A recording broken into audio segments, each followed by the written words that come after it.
Do you carry any cash? Are you a bills guy or a coin guy? Are you strictly like Apple Pay? How do you roll? You a big fat wad of hundreds in your pocket? Join us for Man Talk as we discuss making change next.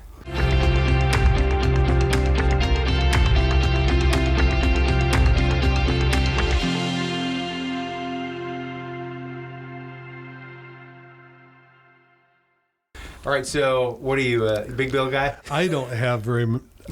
I don't carry money at all. Okay, so you're just strictly a credit card. I might have something tucked into my wallet for an emergency. Sure. But it's frustrating to me because when I try to give offering, I don't have any offering. Right. So the QR codes are nice where I could zap it, but sometimes I'm just embarrassed I don't have anything to give. Well, I'm totally an online giver, and I don't carry cash either. And you're right, especially if you go to a church and you're speaking, and then you know how they pass the plate of shame, and you're like, you got nothing. You want to swipe a card, but you just look like an idiot. Right. I know some people that speakers that carry money. They put money in their Bible. Yeah, my wife just the other day. She goes, "Do you have any money?" I go, "I don't." So she handed me $2. Oh, and so nice. I had some to offer. It's kind of a pride move because I don't want people to think I don't give to the Lord. I do, but I'm like, so you're just you don't want to. I know a guy at camp meeting that goes when you're up on the stage and he'll just say, "You got something put on the plate." Yeah. Here you go. And he gives everybody. He feeds everybody, offering. They should do QR codes on the screen. I don't know too many churches that do that. I know they should. Yeah, not because I'm trying to think that churches should try to bleed you or anything, but it's convenient. That's just what it is. Yeah, to give exactly. Yeah. Well, so I was in Florida.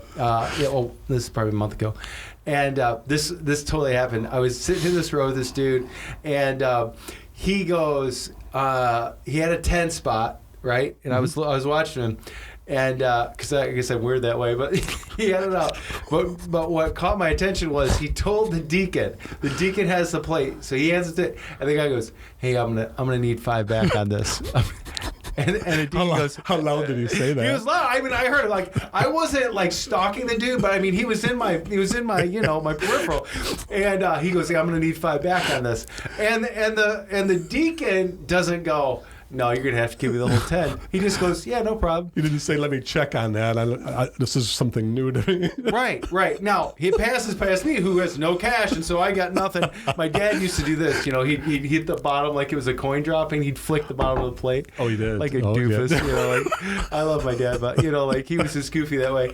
But, I mean, I had nothing to give, but I was listening to this dude wanting change back on a 10 spot, and I thought, oh, that's interesting. Now, let me ask you a question. Would you ever do that?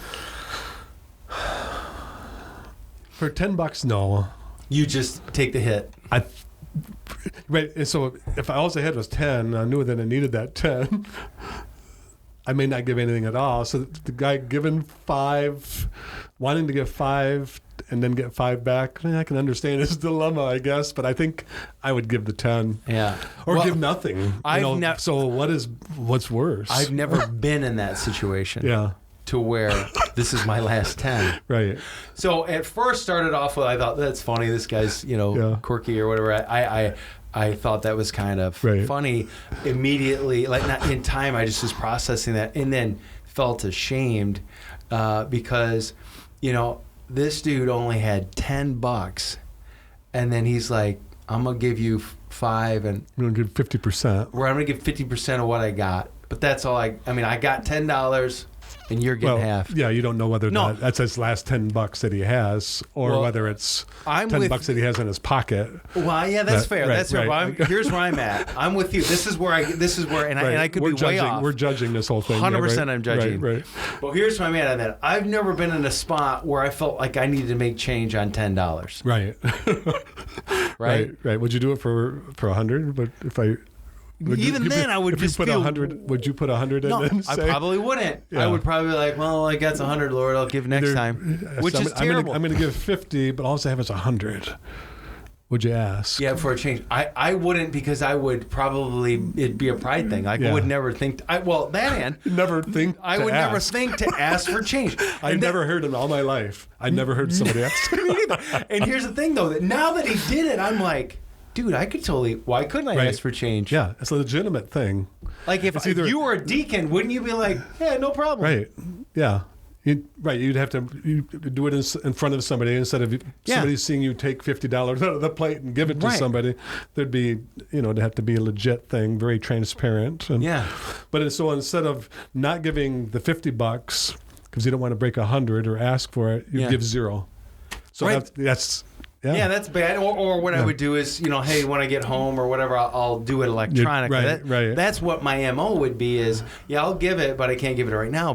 But this guy was like, no, I want to do it. And he thought outside the box. Yeah. And I thought that was pretty cool. Yeah, it is. You remember the story in the Bible in Mark about the woman who gave the widow's mite? Yeah. You get the Pharisee, the person who's proclaiming how much money he's giving, and then you got the lady that slides in very indiscreetly and gives 2 pennies worth. And a mite is like half the size of a dime. I have one. Mm-hmm. They're really cool. I bought it when I was in Jerusalem, actually, by the Garden of Gethsemane. Really? This guy sold me a widow's mite. Wow. And what's it worth? Well, for me, it was worth $5, but he was trying to sell it to me for 40, and I'm like, no. No, yeah, right. But back in the day, a widow's mite was nothing. Not even it might have been an hour's wage, or if that. Yeah, it was nothing. It was very little. But what Jesus said is, what made it so impressive to Jesus was, it was all she had. Yeah, here's that story. Yeah, read it. It's in Mark 12, and I'm just going to start in verse 41, read the 3 verses. And Jesus sat opposite treasury and saw how the people put money into the treasury, and many who were rich put in much.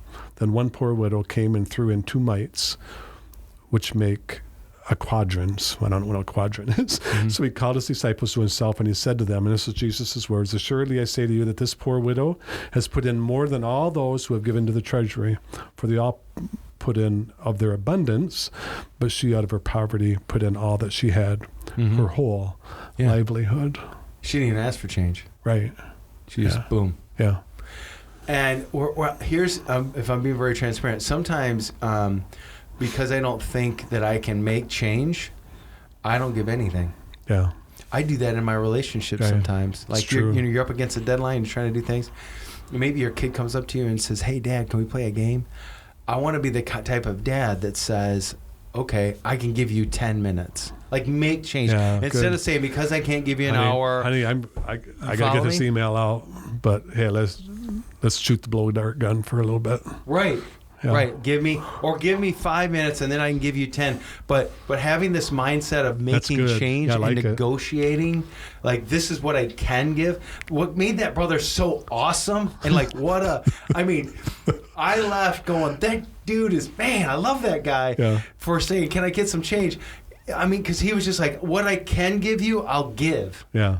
Instead of making all the excuses of why you can't do something. Right. And we don't know his situation. Right. But make change. Right. He may have been able to give 50 times that. I don't know. We don't know that. But I love... My takeaway, the Lord bless me for overhearing that guy that day, because he was like, dude, God was like, son, make change.